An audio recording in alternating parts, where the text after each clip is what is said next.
Nakasalampak sa kalsada at sugatan sa paa ang 55 anyos na lalaking yan sa Barangay Marulong, Santa Barbara, Pangasinan, pasado alas 5 ng hapon, December 28. Ang karga kasi niyang paputok, biglang sumabog habang nakasakay sila sa motorsiklo. Damay sa insidente ang 14 anyos itong anak na lalaki na kanyang angkas.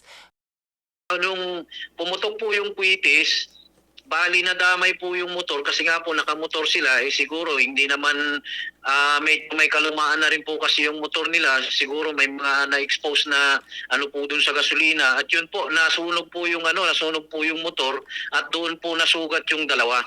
Sugat sa iba't ibang parte ng katawan ng tinamo ng mag-ama. Base po doon sa investigation namin is yung tatay is medyo mas malala yung kanyang pagkasunog kaysa doon sa anak. Sa pinakahuling tala ng Department of Health, pumangalawa ang Ilocos Region sa may pinakamaraming naitalang fireworks-related injury sa bansa na may 12 kaso. Samantala, huli sa akto na nagbebenta ng paputok ang lalaking yan sa ikinasang entrapment operation.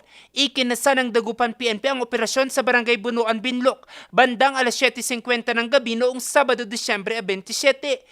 Nasamsam sa kanya ang super dark bomb, plapla, jumbo whistle bomb at maliliit na dark bomb.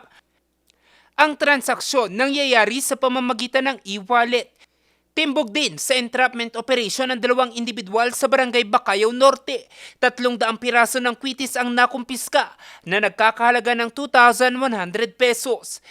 Didimanda sila. So, tagalan natin yung message na ayaw naman natin magdemanda. Pero pag buhay na kataya, gaya niya, kawawa, dumaan lang, namatay dahil dito sa ginawa nila.